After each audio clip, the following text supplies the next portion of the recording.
Sarah, can you let me know when Substack is up? I'm watching for it.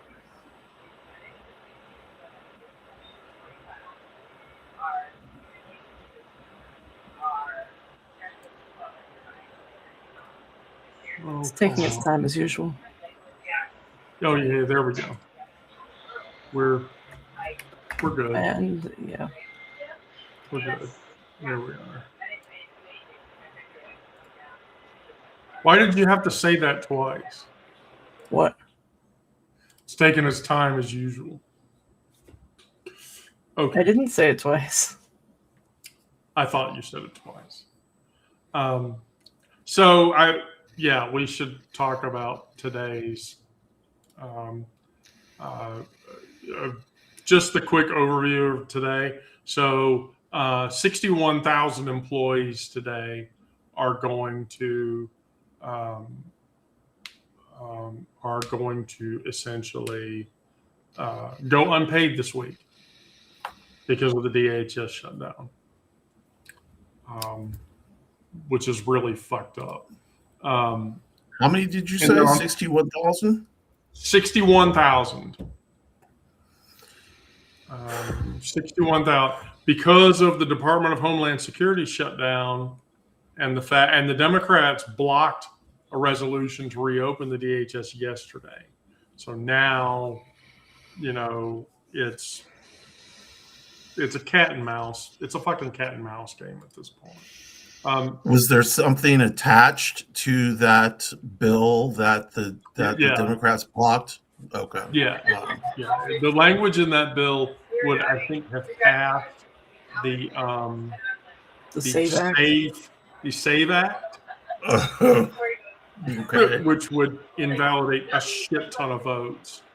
Right. And, we're not going to do that. On top of that, Hong Kong just announced it's had its warmest winter since 1884.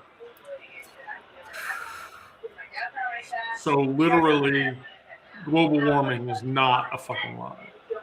Yeah, here in Denver, we had our second warmest winter on record, and like one of the least snowy. Right. The mountain snowpack to the west of me is at like 60% of what it should be. Right. Which is going to be terrible for summertime water supply and wildfire risk and all that fun shit. A shit ton of it is going to be bad. I mean, literally, like, horribly bad. And then I wrote about Pat Parker today, who was an intersectional black lesbian poet from the 60s, who you should read about her. Her poetry is really fascinating stuff. I'm sort of shocked that Miranda did not call me out for claiming Pat Parker, because Miranda should know who Pat Parker is. And if she doesn't, then she's not as cool a poet as I thought she was. Oh my gosh, I don't know every single poet. This is like the all trans people know each other thing. It's like all poets know each other, right? You know, like all poets know each other, right? But it's kind of funny because all trans people really do know each other. Yeah, for real. So what's true today and every day, that they try to do all these things to make us untrue, is that you exist in a language they don't bother to learn. So, Miranda, you wanted to talk about the Lambkin, the next red flag on trans genocide? Yeah. So, the Limkin Institute for Genocide Prevention, a couple days ago, released their third red flag alert about the risk of anti-trans genocide in the U.S. I'm just going to read the first couple of paragraphs from their article, but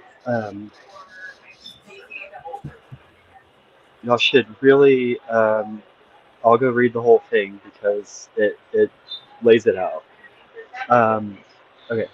The Lemkin Institute for Genocide Prevention and Human Security is releasing this third red flag alert for the USA related to the Trump administration's anti-trans initiatives, which have continued to expand nationwide since our last red flag alert on this subject. Over the 8 months since the second RFA's publication, the Republican Party's anti-trans agenda has radicalized and continued to intensify. 2025 was the sixth consecutive record-breaking year for the number of anti-trans bills considered across the country. There was a 45% increase in bills between 2024 and 2025. Between 2021 and 2025, the number of bills in consideration has increased by 668%. The administration has moved from identifying transgender people as a threat to the family and to the nation's military prowess to claiming that transgender people constitute a cosmic threat to the spiritual health of the nation and the greatest direct threat to U.S. national security in the world. Given these ideological developments, especially coupled with the increasingly hostile and draconian legislation against trans identities, the Lemkin Institute believes that the United States is squarely within the early to middle stages of a genocidal process against trans people, the goal of which is to completely erase transgender people not only from public life, but also from existence in the U.S. and globally. That's scary. It's laid out right there. Like you said, it's right there. And what do we do about it? We can't be like, oh, let's go to another country because it's going to be global. Yeah. So I feel like there is something in this transition that gets lost in translation. There's one group of people who are communicating us, and there's another group of people that are communicating and hearing what we're communicating, and there's just not a connection there. And so if I refuse to have to explain myself, why does that make me bad? I'm just trying to live. Yeah. No. We all just want to live. No, definitely. So the going right into the talking points. I don't owe the world my identity explained in its language. I owe myself a life lived in my own language. Chavela Vargas, who is a queer Latin American artist. I feel like from my perspective, I spent my whole fucking life translating. My gender, who I loved, what I did. And when you look at Chavela and their life, they walked into Mexico City dive bars and sang songs that people remembered. So, she wore trousers when trousers on a woman would get you killed, like legitimately killed. But she did all the things that she did. She didn't apologize. So to that point, I say your survival is not a pamphlet. My survival is not a flyer. Brandon's survival is not a section in a magazine. It's not a sensitive training module. Our survival is the fact that we wake up every morning and we choose, again, to be exactly what the world doesn't expect us to be, and nor should we care. I went to work yesterday and I wore this really nice, very long, flared A-line skirt, which, by the way, somebody recently told me that skirt looks really good on me because I'm dressing my age. And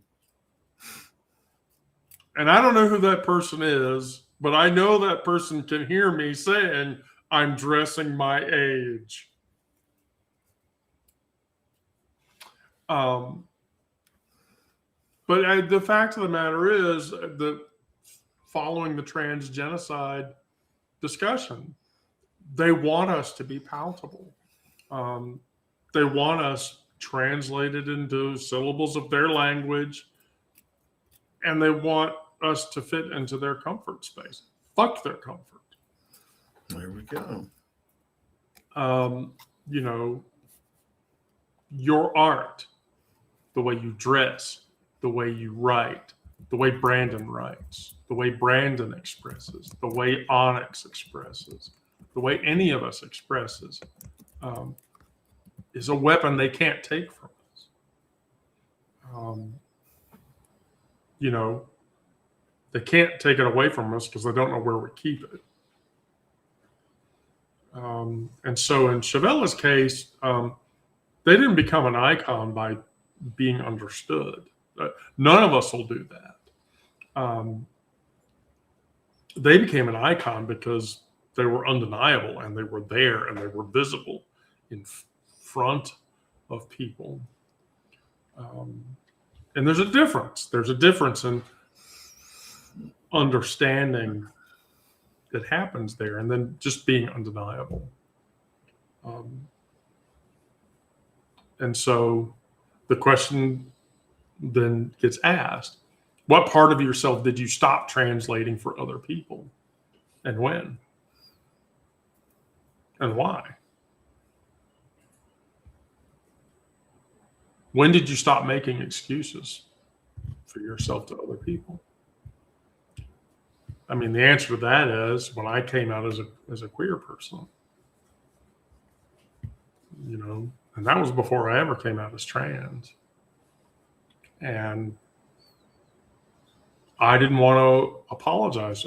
I felt a certain way about certain people in my life.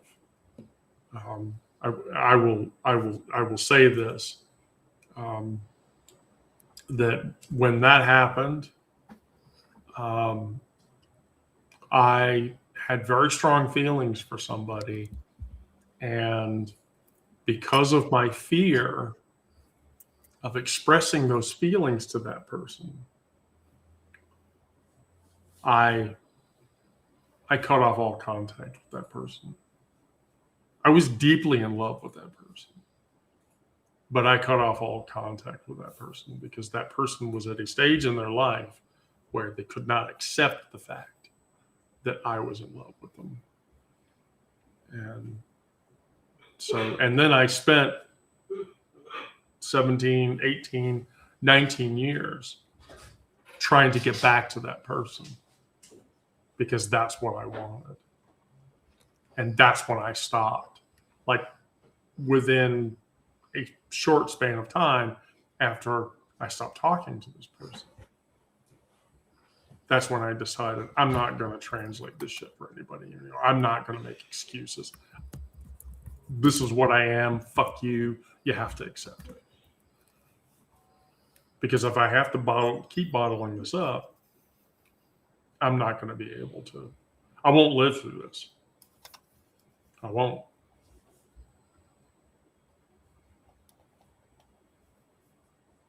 And the sad part about that is, well, not the sad part, but the emotional part about that is that I know that person knows that fact. They didn't at the time. They know it now. But they didn't at the time. And maybe they don't realize it, but I would have done just about anything, even then, because of those feelings. So we all know who I'm talking about, right? I mean, I don't have to be any more ambiguous, right? Okay. She's never been in a live before, so I didn't know if talking ambiguously was a good thing or not. You're fine. Oh, okay, of course. So, Onyx, when did you stop translating? When did you stop making excuses? And why? So I've always experimented wearing dresses, always, but it was a certain day I tried on a certain dress, and Egg saw me. I was twirling, and the dress was just moving around me, and it was like this circle of light and color. And Egg like started crying, and it was at that point where she understood how I felt, and her brain made the connection. And when her brain made the connection, it allowed me the freedom.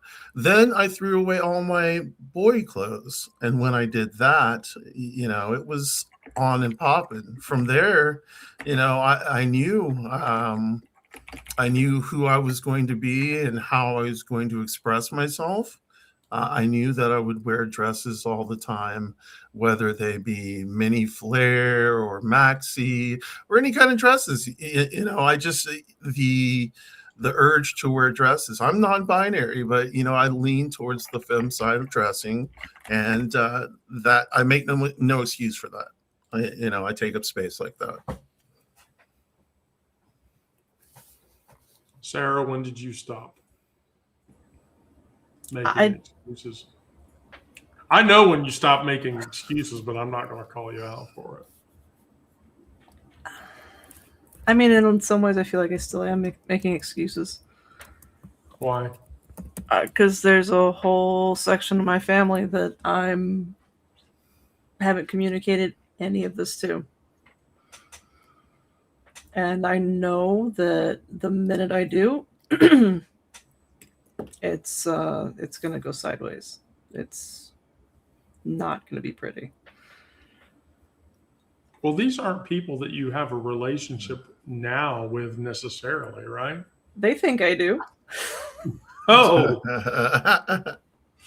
Okay. They think I do, yeah.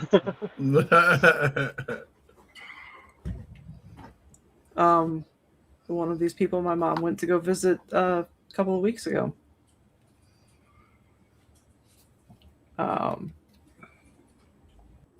But really, the only way to stop making excuses, stop pretending with them, is to just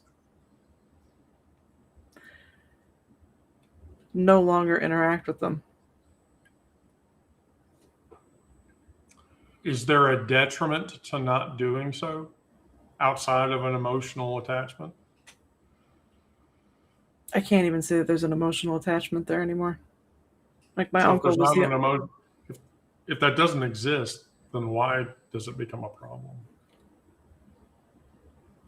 To maintain the connection for my mother's sake. I think there are people in this room that are going to agree with me when I say this, but if you're doing something from a relationship perspective and the reason you're doing it is for someone else, that is a problem. I can see it being a problem, but I can also see it being what I feel like I need to do for her, because I know that those relationships for her are important. And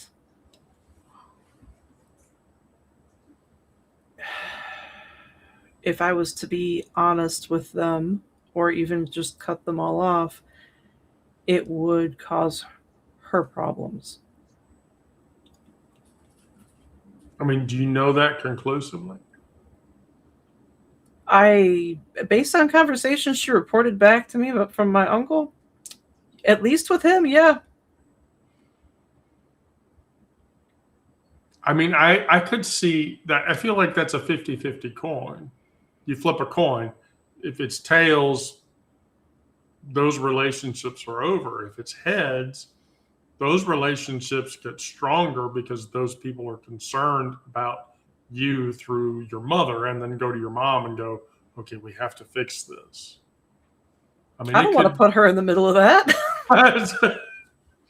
I'm just saying, I don't necessarily think that cutting off a relationship with somebody would necessarily, because you're a queer person or a trans person or whatever, that would necessarily be a bad thing. But it's like living vicariously through other people. the problem with living vicariously through other people is you can't. You don't ever get that feeling yourself. Oh, I did that when I was younger, and because I wanted that feeling. I just couldn't get it. Brandon, when did you stop making excuses?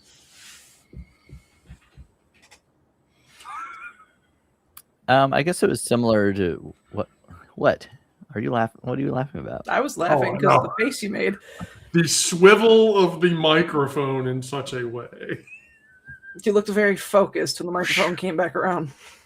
Okay, bitches, I'm gonna get serious now. Now it's time. I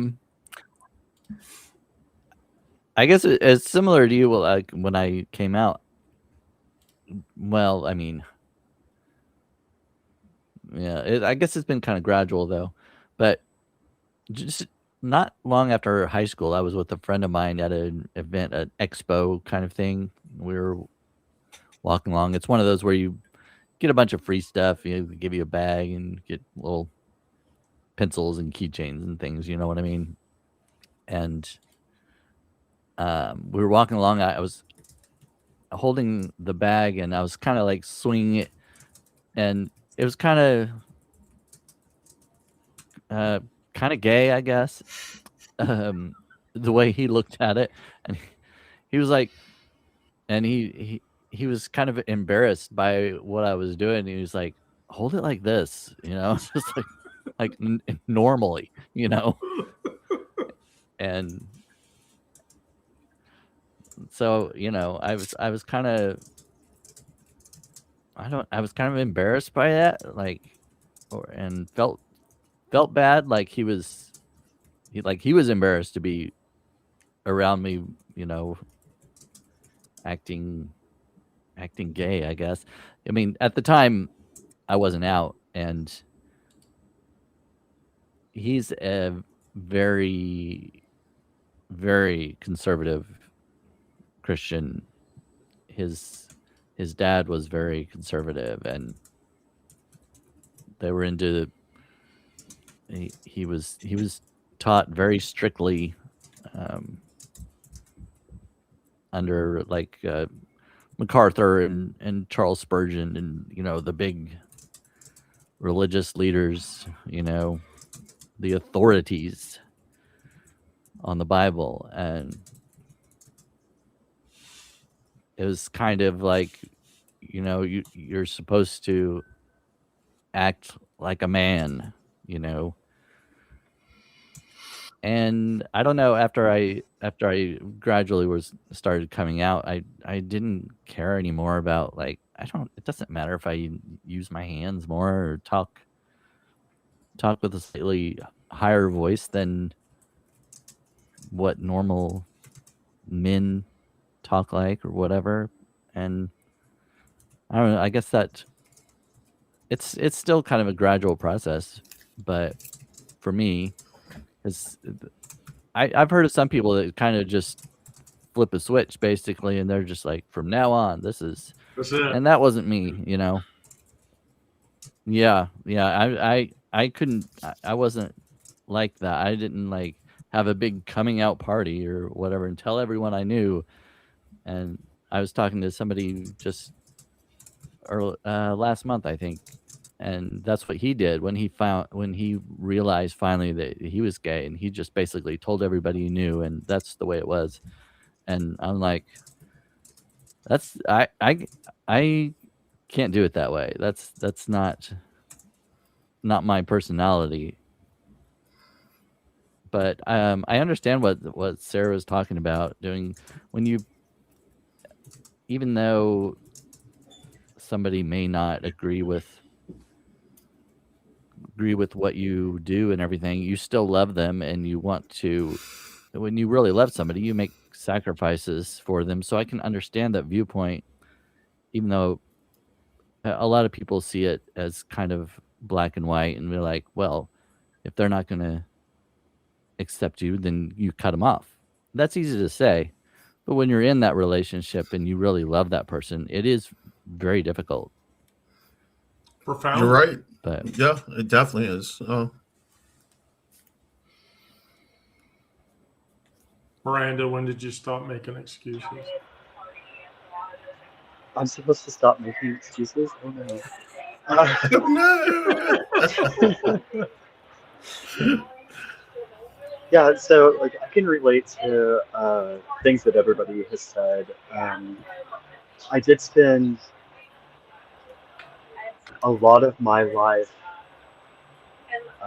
thinking about and living for these expectations that other people have. Like I am the, only son of an only son, so I was supposed to be the one that's like carrying on the family name or whatever. There was always a big presence of my grandfathers as the leaders of the family. So I spent a lot of time and a lot of effort trying to be the man that they wanted me to be, and it just got harder and harder and more disconnected from who I really am. And I had to get to a point where, I guess, kind of a breaking point where it was like, if I don't do what I need to do for myself, then they're not going to have a grandson anymore anyway. So yeah, like that was kind of one part of it, and then I loved what Onyx Rose said about like her partner seeing her euphoria as she like spun in the dress, and that is like that's very, very relatable, because it's like my wife saw the whole process of closeted me and like egg phase me trying to like figure out where I was going, and then whenever I came out to her, I was terrified, because it was like, you know, will she still love me? Will she still want to be with me? And so then, so like I came out to her, came out to the kids, came out to the rest of the family, and then did the public coming out and work and all of that stuff. And when I got to that point, I think is when she really started to see my euphoria at the chance to be me. And she's, been 100% supportive, and she'll do things to like cause gender euphoric moments. I've been around your wife. I know this. Yeah. So, yeah, I love it. And so, now I don't make excuses for who I am. I'm just myself. I'm living my life. Happy to, talk with all of those family and friends who have difficulty accepting it, but I'm not going to back down. I'm not going to apologize for who I am. They can feel how they need to about it. 100. Yeah, 100%. So now, not that anybody would have expected this, but Kira, when did you stop making excuses?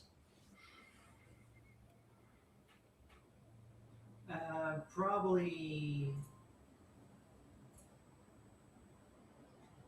maybe 2 years after I started transition.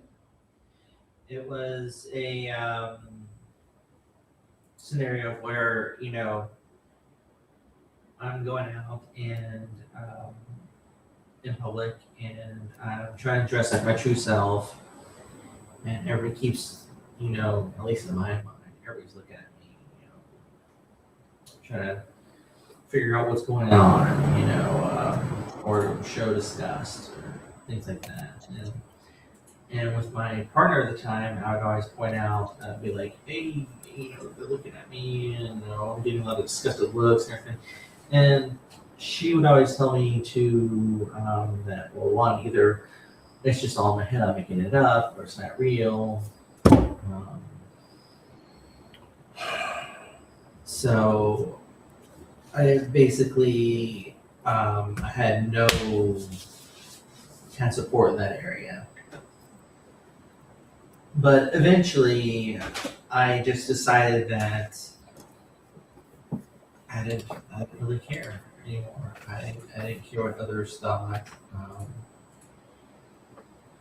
I was just, you know, going to be myself, and I just have to deal with it. And you know, I still get looks occasionally, but I stopped.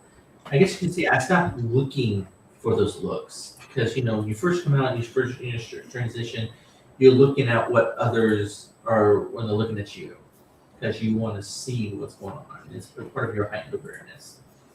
And I basically just stopped that. I don't care.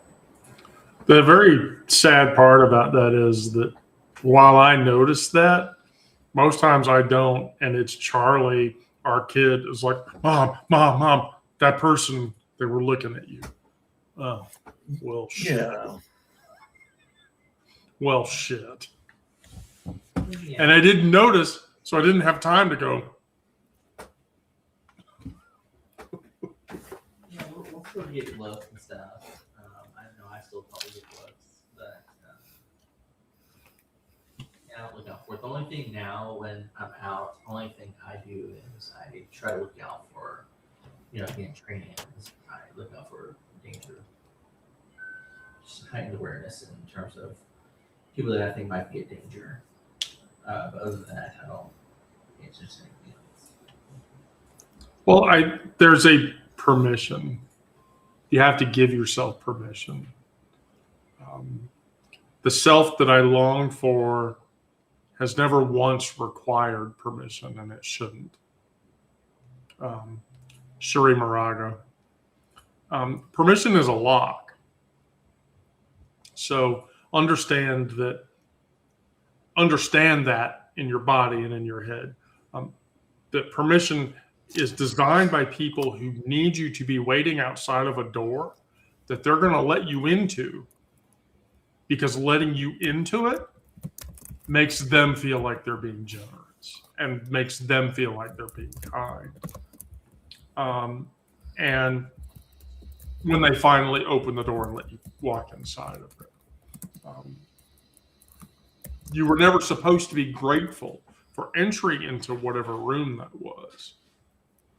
that was built without your dimensions ever being taken into account. So, you know, Moraga wrote in 2 languages because one was never enough to hold on to what she knew. She was Spanish.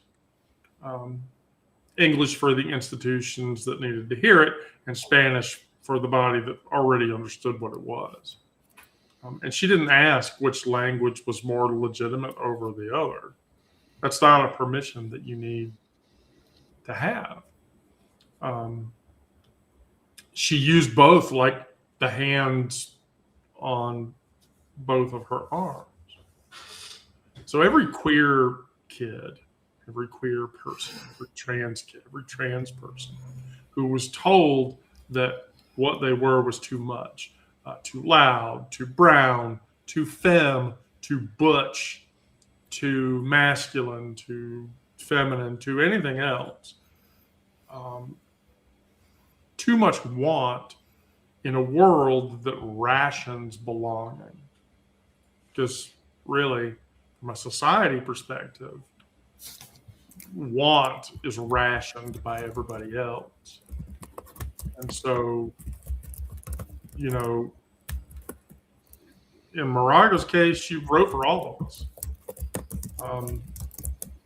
Not to me, not to Onyx, not to Brandon, not to Kira, not to Miranda or Sarah, but for you. There's a collective permission there. And so you have to stop knocking at the door. The door you've been knocking on was designed without a handle on your side of the door. And it's meant to shut you out. So fuck going through the door. Build the goddamn room on the other side of the door. And then when they try to walk into it, say, you're not welcome here. You know, with whatever it is that you have. Permission is the most elegant cage ever designed because the person inside it thinks they're just being polite, which is bullshit. And so the question then becomes, is there a room that you are waiting to be invited into instead of just building? And for many years, as a druid, this is going to sound weird, but as a druid, that was the door. So there was an expectation when I was younger that I would hold a certain faith standard. I didn't. And so rather than people just accept me for the fact that I'm a druid and the fact that I am a bard because I came up as a druid, or an ovid because I came up as a druid, or you know, et cetera, you know, there was an expectation that I would go in another direction. And so, you know, here's the thing, waiting for the door of acceptance to say, hey, I can help you. Well, the one time I did it, I got fired from a job for it because somebody was telling me they weren't feeling good. And I said, I'm a mom. I'm a druid, and there's a natural way to approach what you're doing, and here you go. Just do this, and you'll feel better. And then a month later, I ended up staring down separation paperwork, which forced me to sign an NDA that said I would not sue the company if they gave me 3 months severance, which is what they did. And the reason on my separation notice was I upset a faithful person with my trans identity.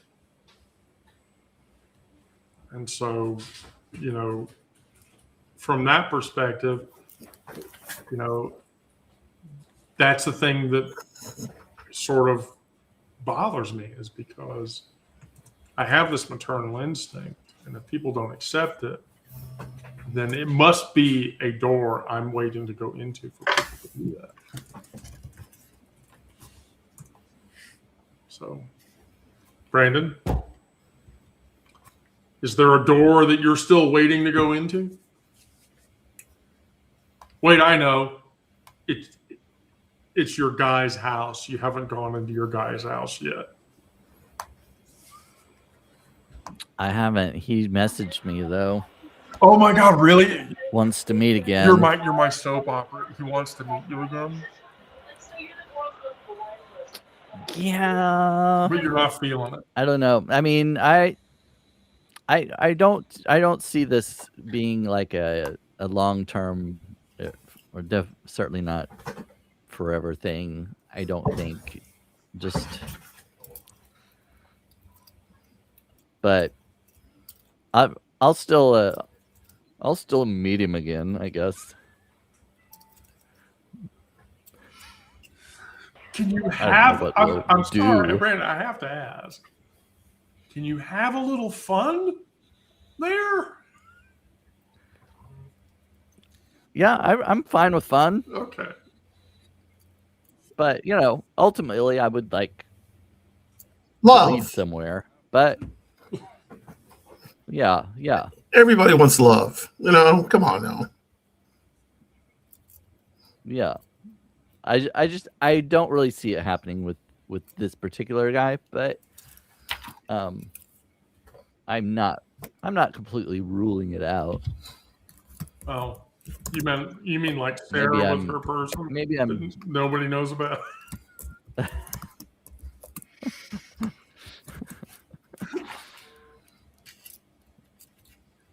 I don't know. blame me. I just write the stories the way I'm told to. Oh yeah, I read that one. Oh, did you? I did. What did you think of it? It was interesting. I don't know how far away from the truth it is. I was only given that information and told to write about it. Oh, I see. Well, You take a bit of creative license. I was guessing that. Yeah, that's kind of what I was thinking. There's a betting Yeah, I mean, pool, right? I'm not in on this betting pool, but I'm not in either. there either. Yes, there's a betting pool for who it is. If it's even a real, for if it's who it even a is. real person. Oh. Because Sarah won't say, Sarah, is it a real person? Are you accusing her of?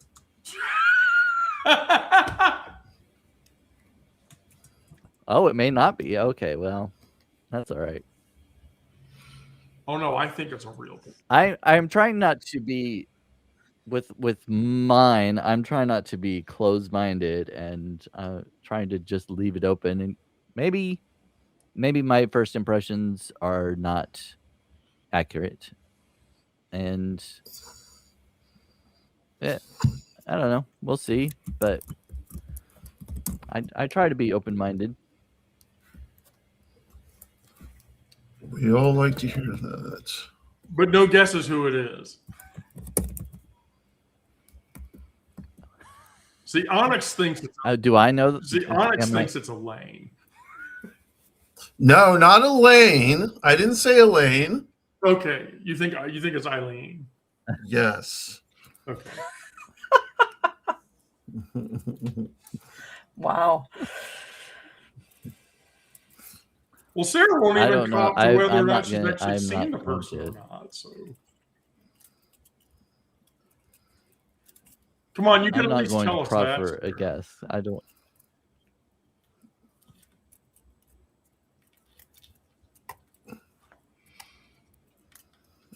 I think she's keeping silent. She won't say, because if she does, and it really is Eileen, that means she's been on a plane. See, this is where we need that little icon with the cricket. Right. Sarah, which door are you still waiting outside to gain entry to?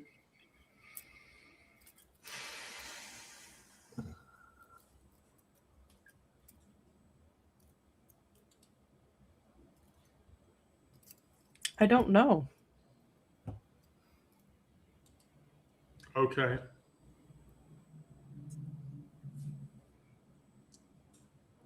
I've had to build so much of my own spaces. I don't know that I pay attention to the doors that haven't opened for me or not. There's a security in that. Yeah, I look at it like self-reliance. Yeah, if you aren't aware that those doors are closed to you, then are you really missing out if you're not aware that those doors are there or not? I don't know. I don't think so. There's a certain amount of bliss in ignorance, right? Oh, yeah. Oh, there's definitely bliss in ignorance. There's no question about that. There's no question about that. Kira, is there a door that's closed to you that you're waiting to enter?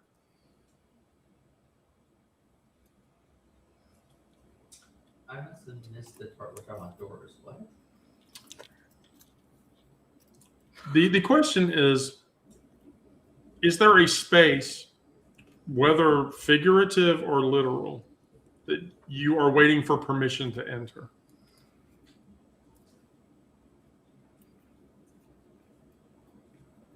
And no, I don't mean the other night when we went to Friends on Ponce and the dude grabbed my boobs.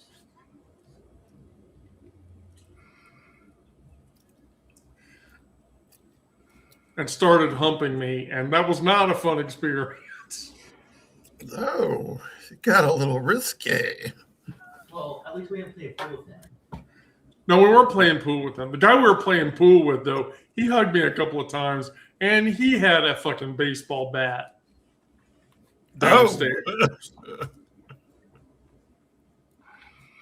I don't understand how you're hugging these people where you're like right up in their crotch.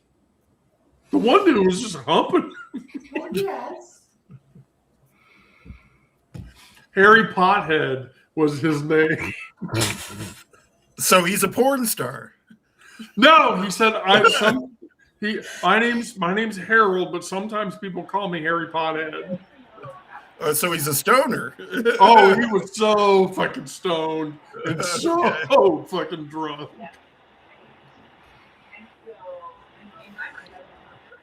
But the beauty about it was the guy that we ended up playing pool with, Miggy was his name. And he asked me my name. He's like, dude, what's your name? And I'm like, Wendy. And he went, oh my God, I'm sorry.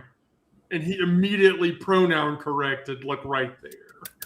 That is so awesome. When that happens, doesn't it feel great? You know? Yeah. He was like, I'm so sorry. That's the reason we go there. Yeah. Friends on Ponce in Atlanta is a bi person of color queer bar. And so invariably most of the people that go in there are POCs, but they're so friendly. We went in there, I sat down, and there was a girl next to me, and I told her, I'm not trying to crowd you or whatever, but can I sit here? She's like, honey, you can sit on my lap anytime you want. Hey.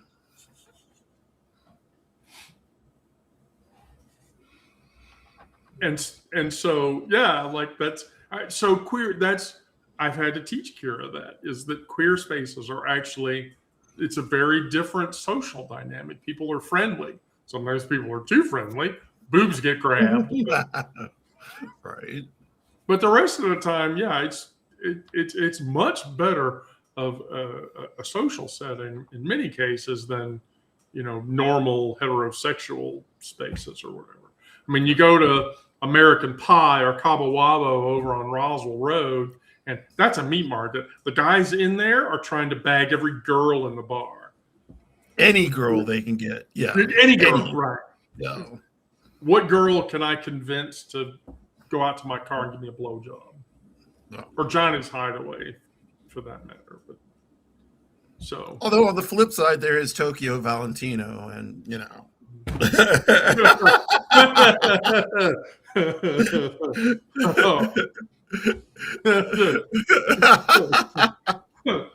want to laugh about that?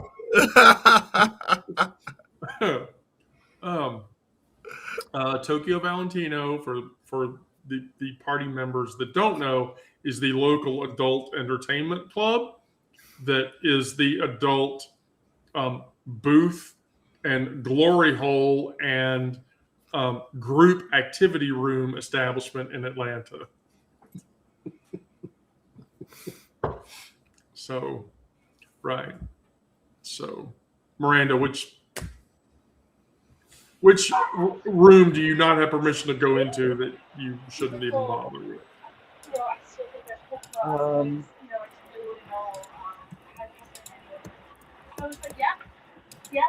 I've been taking a new Vitamin every day. I don't know. I feel like I just go in the room.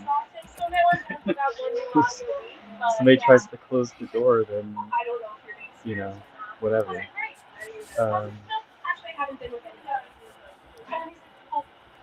There's I don't know, maybe this speaks to it, but there's like an odd thing about being a mom who's a trans woman, and um, and my partner also being a mom. And so, when there are spaces or situations or social gatherings where the men split off in one direction and the women split off in the other direction, um, there's always somebody who's like thinking I should go off with the men. And like, no, I don't care. You can think that, but I'm not going to. And yeah, so Does it cause problems when there's the split and you go off with the ladies? Do you encounter any ladies who will like kind of say shit to you or like give you the look? um, I've gotten looks. I haven't really gotten comments. Okay. It's you know how like a lot of times when things are gender split like that, it's like the men are doing some kind of entertainment, right? They're watching sports, they're whatever, Right. and the women are talking, and so there will be this group of women, and they're talking about their husbands, their kids, whatever, and it's like, um, but I'm there with my spouse. Right. So, there's not the vibe of like, this is the space where I complain about my spouse. Which, I mean, Right. yeah. And so sometimes they'll feel, I don't know, like they seem to be portraying that that dynamic is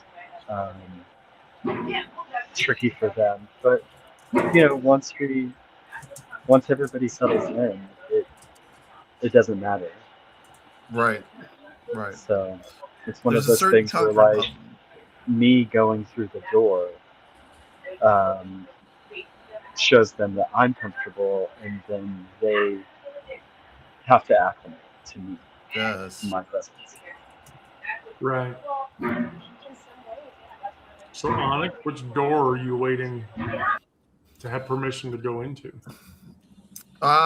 Well, I'm pushing myself through the door of my artistic ability.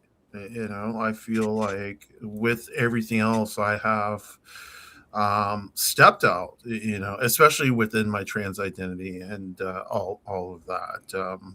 That was a major step out for me.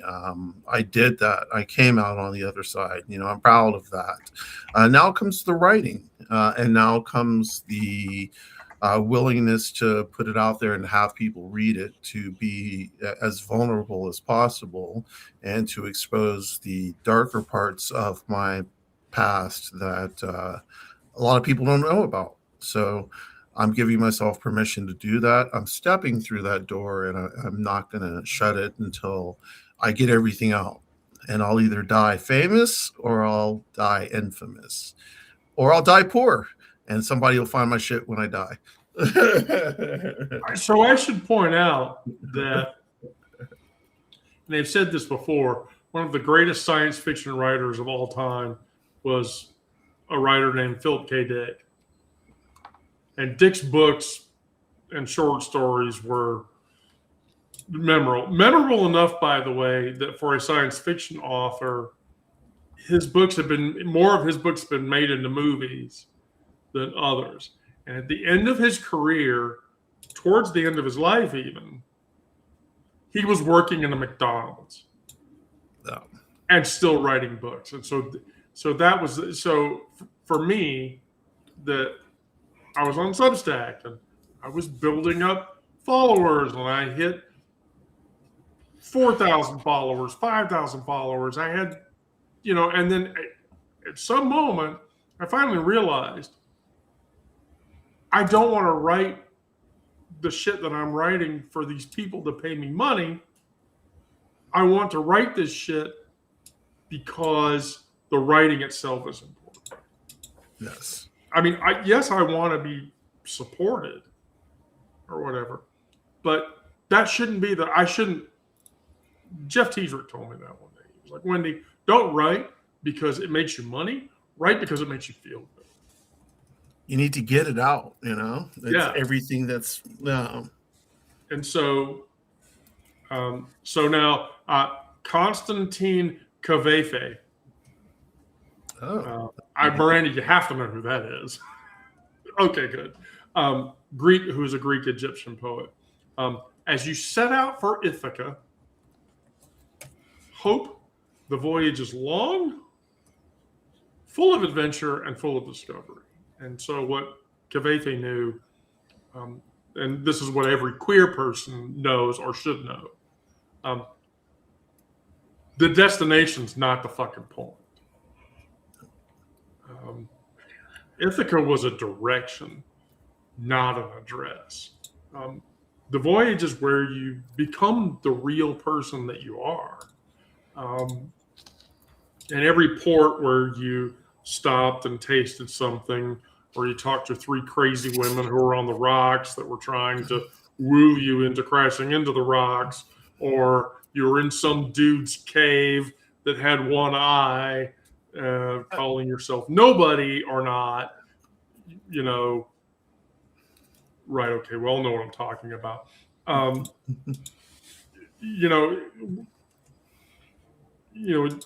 That was education. That was learning in the process of the journey. And so the seas are ugly right now. I'm not going to even remotely fucking pretend that they aren't. The political water is black and the wind is hostile. And the maps that we have were drawn by people who do not give 2 flying fucks about any of us. Not Brandon, not Onyx, not Sarah, not Miranda, not Kira, none of us. We don't give a shit.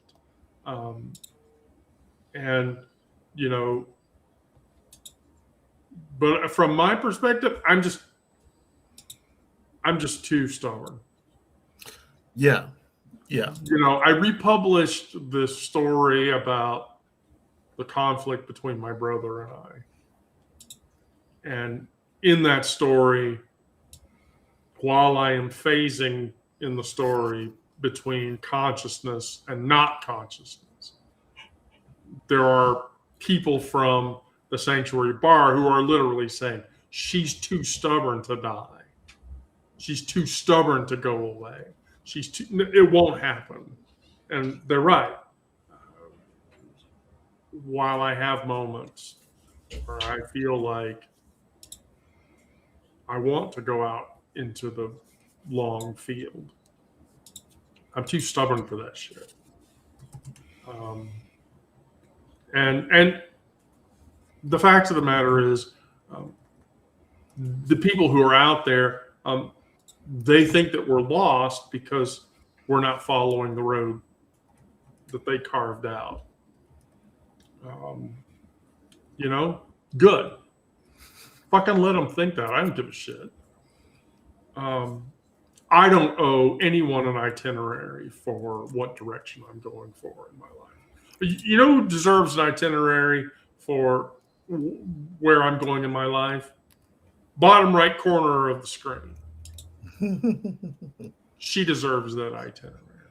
The people that I love and care about, those are the people that deserve a map for where I'm going and why I'm getting there, not anybody else. I don't know really how to describe this, but there's a specific kind of queer trans courage that looks like aimlessness in a straight world. And that's years of figuring it out.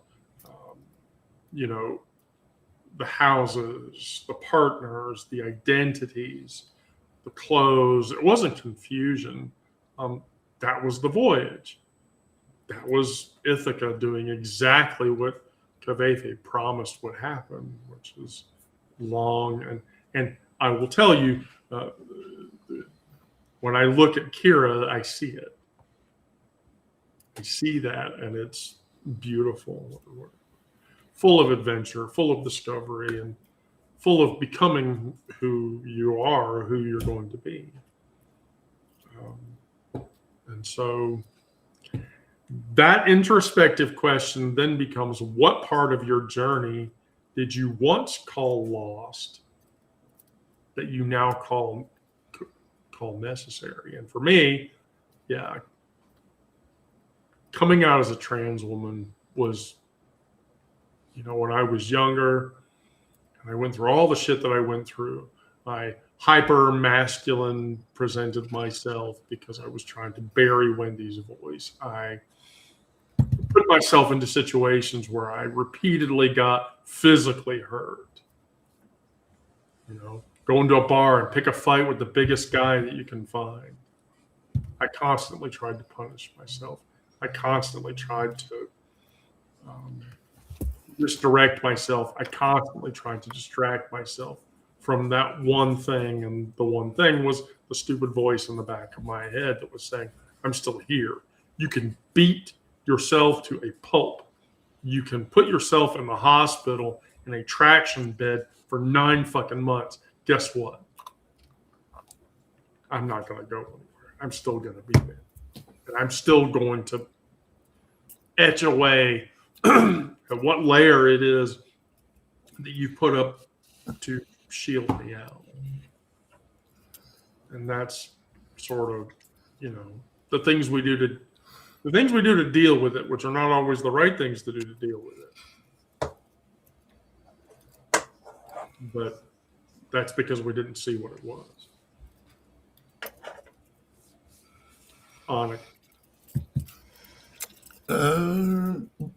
So I've certainly put myself in certain sexual health positions that I probably should not have, and avoided getting tested for years because of that.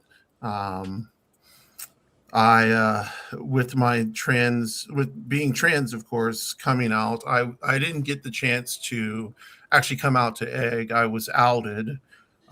So that was kind of rough, but then I came out to everybody else and lost all my friends and, my parents, and that was fine because at that point it was transition or die. And I chose to transition, which allowed me to live. And in choosing life, it's allowed me to blossom, bloom, experience everything that I do. I live openly. Once I threw away all my guy's clothing and shaved my last man beard, it was on and popping, and I knew who I was going to be. I didn't know how I was going to get there. So I went from binary trans woman to non-binary, back to binary trans woman, and then back to non-binary. And this is probably where I'll stay. I move between the two. But the good thing is that I don't care. I don't really care what a lot of people think of me in terms of how I dress, how I sound.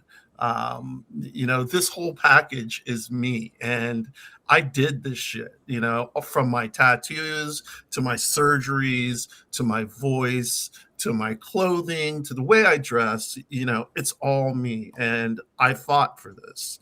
My mental health, I fight every fucking day, but I fight, and I smile, and I take people in confidence, and I help people. And that's, that I feel is my calling. I don't shout from the rooftops about it. But I do help people in confidence. And I feel like, I feel good about that. So, yeah. Sarah.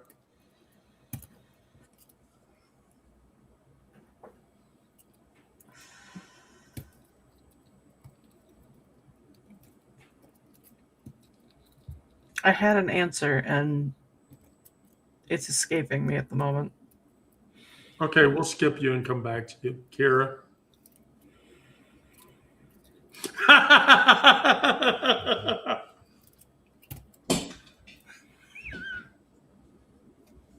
right. So, what is exactly is the question?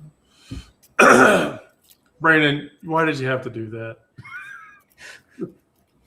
What part of the journey did you once call lost that you now deem as necessary? What I lost that I now think is necessary. Yeah, what step in the journey was the point where you're like, no, that's not what the fuck that is. But now that you've gone through that crucible, you realize that needed to happen.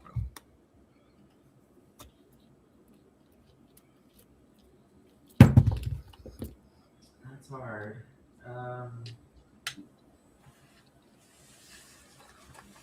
Probably for me, it is the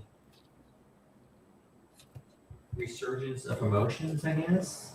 Because growing up, being so closed off from my emotions and not be able to show emotion, things like that. And then starting hormones and like kicking the ass of emotions, and then learning how to deal with those emotions. It's a lot, and there's a time where I was thinking that this, the struggle with it all, it just wasn't worth it. But persevere, pull through it, and now I feel like I'm better off for it. Well, I mean, I would say you are. Miranda?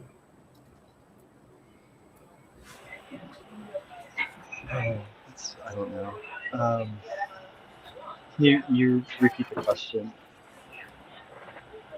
What part of the journey was the journey you didn't? Part of the journey that you thought was just lost and unnecessary, but then after you got through it, you realized it really was a crucial step in the journey. Yeah.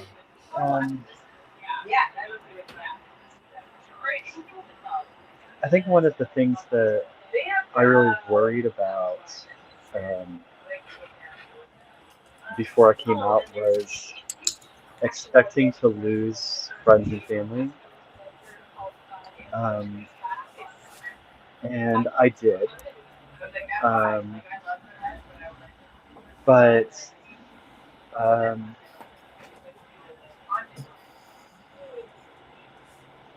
once I got past the initial grief, because you do grieve losing people, even if it's because they're rejecting you. Once I got through the grief, through the loss, then I was able to start building new family, new friendships, and those connections, and the connections to the people who have stayed with me from before. Like, so all of those connections are stronger and more meaningful than the lost connections ever were. Yeah. Yes. Yeah, I would agree with that. Yeah. Brandon?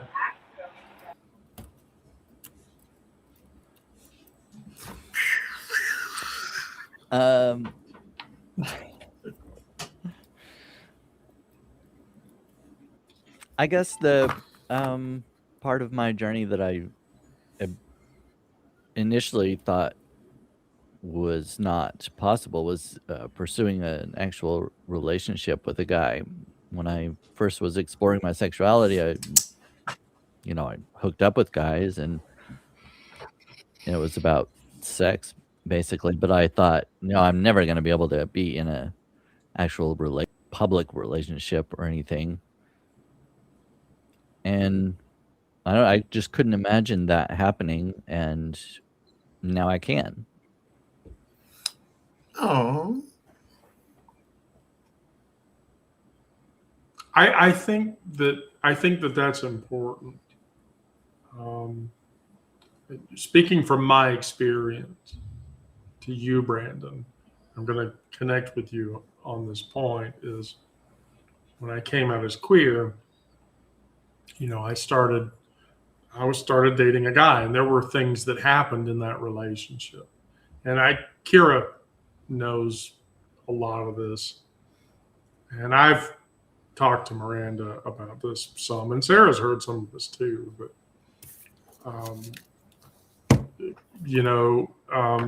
I was in a relationship with this guy, and, it was go to bed at night and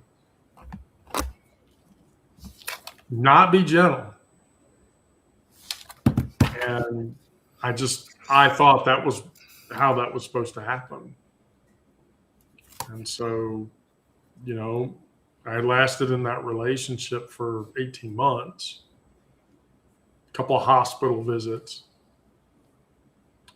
and some lower GI damage for obvious reasons, of course.